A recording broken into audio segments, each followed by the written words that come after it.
To be honest, aku tuh perlu 2 tahun lebih untuk bikin satu video ini. Karena kalau aku tuh nge-review, aku pengen sedetail mungkin supaya kalian yang nonton punya gambaran yang lebih jelas ya.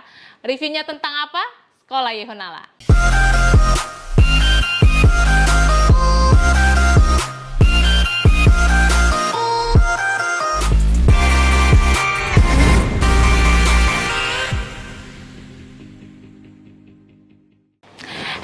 Welcome back to Awita Life Channel, aku Yunita, dan di video kali ini aku mau bahas soal sekolah anak ya. Lebih tepatnya review aku mengenai sekolah Yehonala karena kedua anak aku sekolah di sini.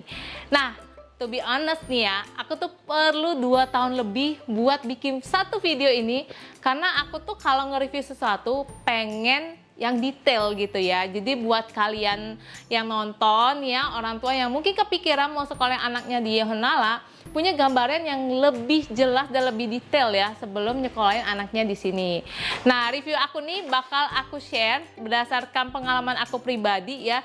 Jadi lebih-lebihnya apa sekolah ini sama kurang-kurangnya apa tuh bakal aku bahas ya.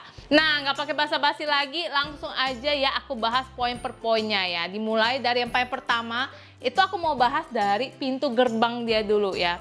Jujur aku tuh cukup impress ya sama lobbynya Yehonala ini karena setiap pagi pada saat kita nganterin anak kita ke sekolah akan ada beberapa guru yang standby di lobi utama gitu untuk membantu anak kita itu turun dari kendaraan supaya lebih cepat tuh jalur drop off-nya gitu.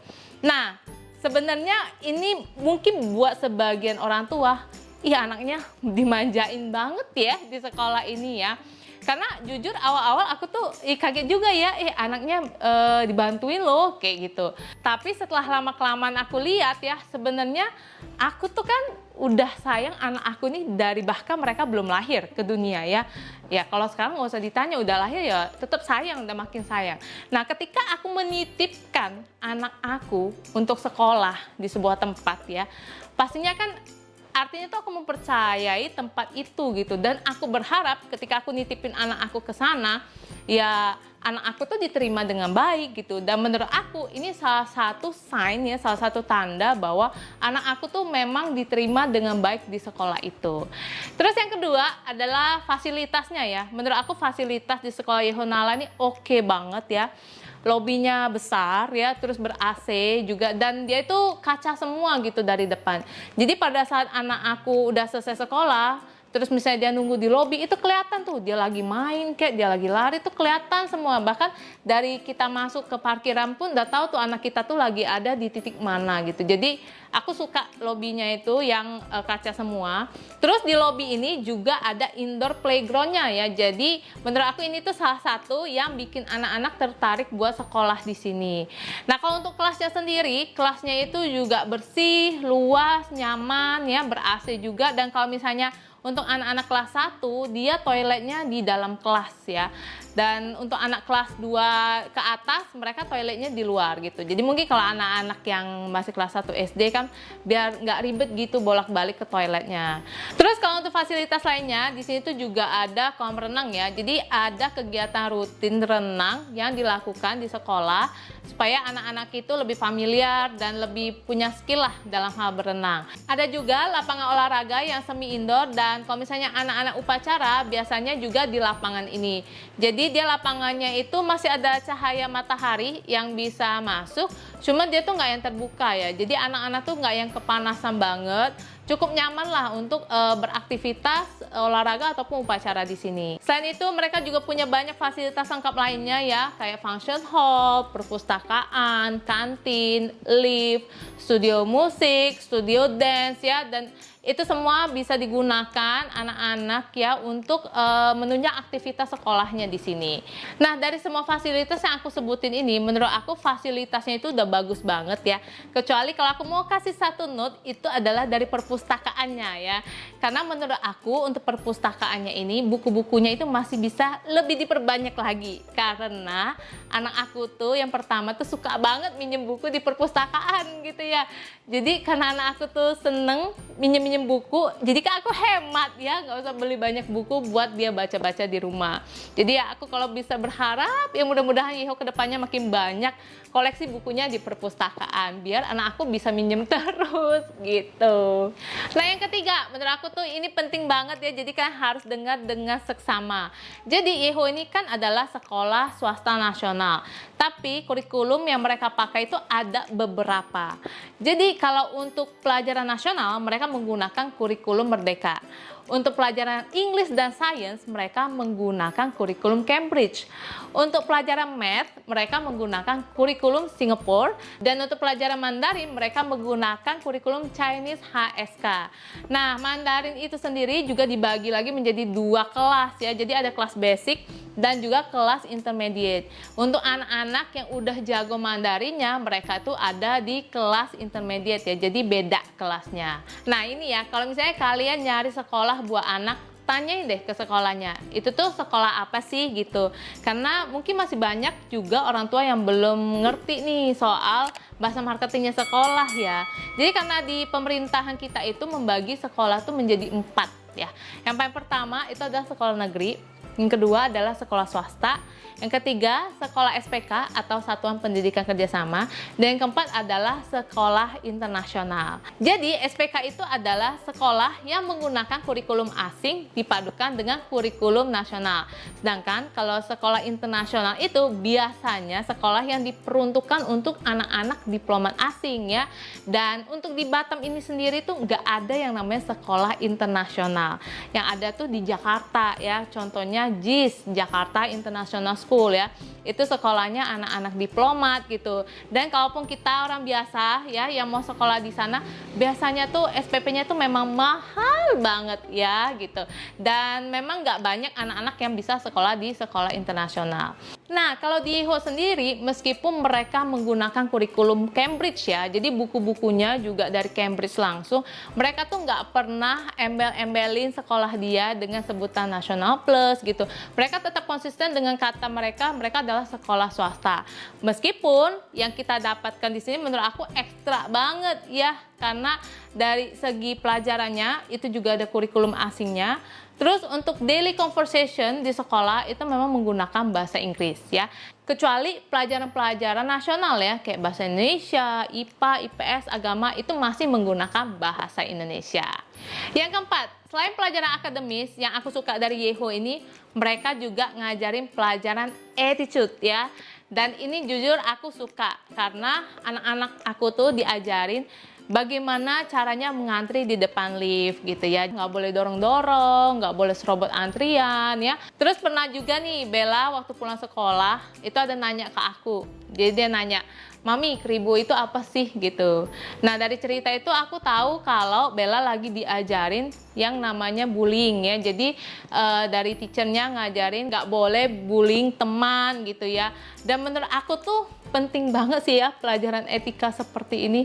Jujur aku sebagai orang tua, aku tuh tipikal orang yang lebih concern kalau anak aku nggak punya attitude yang baik dibandingkan nggak punya nilai yang baik gitu ya. Dan aku tuh selalu bilang sama anak aku ya, being smart is good, but being smart with a good attitude is perfect. Ya, jadi penting banget sih buat aku ya pelajaran etika ini yang ada di sekolah. Yang kelima, ini juga yang aku suka dari sekolah Yehonala, karena mereka tuh kan mengklaim mereka sekolah swasta, tapi yang mereka kasih itu ekstra banget. Jadinya SPP yang kita bayarin menurut aku tuh worth it banget dengan apa yang anak-anak kita dapetin. Nah, SPP anak aku yang pertama itu 1,1 juta, sedangkan SPP anak aku yang kedua itu 900.000. Nah, yang kedua ini dapat diskon karena CC-nya sekolah di sana ya. Nah, apa aja sih yang didapetin yang tadi aku sebutin ya? Kan dia udah ada kurikulum nasionalnya, udah ada kurikulum asingnya, dan ekstranya itu lagi mereka tuh ada eskul ya. Jadi anak-anak Yeho tuh wajib ambil satu eskul, dan eskul ini gratis. Eskulnya tuh apa aja? Ada musik ya, jadi boleh ngambil eskul keyboard, eskul gitar, eskul drum gitu, pokoknya eskul musik. Terus ada eskul dance, eskul English, eskul Mandarin, pokoknya ada beberapa eskul pilihan ya, dan wajib ambil, dan ini tuh gratis, nggak bayar lagi. Nah, kenapa aku bilang ini nih kelebihan juga, karena bayangin kalau misalnya kita ngambil les di luar gitu ya, kayak les bahasa Inggris atau les musik, itu kalau sebulan aja ya kita ambil les di luar, itu bisa 750.000 loh ya gitu ya. Dan ini di Yehonala diwajibkan dan tidak ada tambahan biaya apapun. Makanya menurut aku ini tuh worth it banget ya dengan apa yang kita bayarkan, karena yang kita dapetin tuh ekstra gitu. Yang keenam, mereka itu ada dari kiddie care, kemudian playgroup, ada TK, SD, SMP, dan juga SMA. Nah jujur kalau Bella itu mulai sekolah di Yehonala itu dari TK-nya ya. Jadi TK-nya ini nih gedungnya terpisah dengan yang SD, SMP, SMA. Kalau kiddie care dan playgroup namanya Yeho Creative Kids. Dan ini gedungnya bener-bener kayak dunia anak-anak banget. Banyak banget mainannya, bener-bener seru banget lah. Kalau misalnya anak kamu ya sekolah di sini dari dia kecil-kecil, dia pasti suka sih. Karena dia memang banyak banget mainannya, bener-bener fun gitu sekolah di TK ataupun playgroup ataupun kiddie care-nya. Dan itu sesuai banget dengan tagline mereka yang nyebut a fun place to learn ya, like literally gitu. Dan jujur aku tuh jatuh cinta sama sekolah Yehonala ini karena waktu itu Bella sekolah di sana, dimulai dari gedung itu aku ngeliatnya emang bagus banget sih sekolah yang TK-nya Yeho ini ya. Dan kalau aku mau bilang Bella itu perkembangannya sangat baik pada saat dia sekolah pertama kali di TK Yehonala ini. Dan kalau aku boleh kasih nilai ya, untuk TK-nya itu sendiri aku kasih nilai 10 dari 10. Bener-bener recommended, bener-bener anak aku tuh banyak banget perkembangan berartinya, dari yang mungkin agak susah ya bersosialisasi sama orang, jadinya juga makin banyak temen-temennya. Terus dia juga banyak banget aktivitas di sekolahnya, nggak cuma sekedar apa ya kayak akademisnya doang. Karena menurut aku kalau yang masih TK gitu, aku lebih suka anak aku tuh banyak bermain, bereksplor gitu dengan imajinasinya sambilan belajar gitu. Nah kalau misalnya kalian tuh pengen lihat langsung ya, kalian juga bisa mampir sih ke sekolahnya, lihat-lihat aja gitu. Mana tahu cocok juga dengan kebutuhan anak kalian. So itu dia review aku mengenai sekolah Yehonala. Jadi kalau misalnya kalian setelah nonton video ini tertarik ya mau masukin anaknya ke sekolah, saran aku nih ya, sebaiknya kalian ke sekolahnya langsung, lihat-lihat langsung sekolahnya, sekalian bawa anaknya juga gitu ya, karena yang mau sekolah kan anak kita ya kan. Dan sebenarnya kalau di Yehonala itu mereka suka ngadain trial dan ini tuh gratis ya. Jadi kalau kalian tertarik boleh langsung daftar, kalau misalnya nggak tertarik ya apa boleh buat, dan itu tuh nggak dipungut biaya sama sekali ya. Nah kalau misalnya udah tertarik nih buat daftar ya, mau daftar jangan lupa gunakan juga promo code Yunita Awita supaya kalian bisa ngedapetin diskon pendaftaran sebanyak 100.000. Oke? So sekian video aku kali ini, mudah-mudahan bisa membantu kalian para orang tua yang lagi nyari sekolah di Batam buat anak kalian ya. Dan kalau misalnya masih ada pertanyaan seputar sekolah Yehonala, jangan lupa tulis di kolom komentar. Dan aku bakal seneng banget kalau kalian mau share video ini ke lebih banyak orang ya yang mungkin membutuhkan, terus di like juga ya, dan mau subscribe YouTube channel Awitalia supaya aku bisa terus memberikan video-video yang bermanfaat lainnya buat kalian semua. Oke? Akhir kata, thank you for watching and I'll see you next time. Bye bye.